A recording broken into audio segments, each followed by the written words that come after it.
ഞാനിന്ന് വന്നിട്ടുള്ളത് ബ്രേക്ക്ഫാസ്റ്റ് ആയും അല്ലെങ്കിൽ ഡിന്നറായും കഴിക്കാൻ പറ്റുന്ന വളരെ ഹെൽത്തി ആയിട്ടുള്ള ഗോതമ്പ് ക്യാരറ്റ് പുട്ടിന്റെ റെസിപ്പി ആയിട്ടാണ്.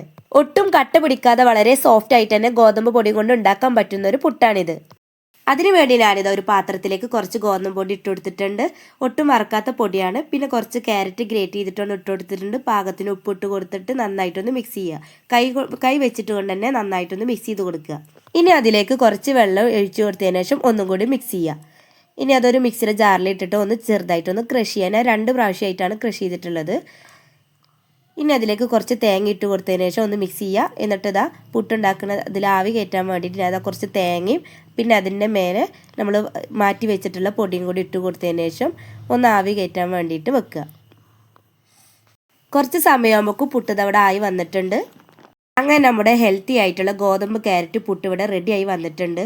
ഇതിലേക്ക് നമുക്ക് ചെറുപയർ കറിയോ അല്ലെങ്കിൽ കടലക്കറിയോ പഴമോ പപ്പടോ അങ്ങനെയൊക്കെ കൂട്ടിയിട്ടൊക്കെ നമുക്ക് കഴിക്കാൻ പറ്റും കേട്ടോ. ഞാനിവിടെ പഴമാണ് എടുത്തിട്ടുള്ളത്. ഇവിടെ എല്ലാവർക്കും പഴമാണ് ഇഷ്ടം.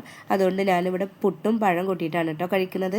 അപ്പോൾ വളരെ ഹെൽത്തി ആയിട്ട് തന്നെ ഉണ്ടാക്കാൻ പറ്റുന്ന റെസിപ്പിയാണ്. എല്ലാവരും ട്രൈ ചെയ്യുക. വീഡിയോ കാണുന്ന ആരെങ്കിലും ചാനൽ സബ്സ്ക്രൈബ് ചെയ്യാത്തവരുണ്ടെങ്കിൽ ഒന്ന് സബ്സ്ക്രൈബ് ചെയ്യുക. നിങ്ങളുടെ അഭിപ്രായങ്ങളൊക്കെ ഒന്ന് കമൻറ്റ് ചെയ്യുക, ലൈക്ക് ചെയ്യുക, ഷെയർ ചെയ്യുക.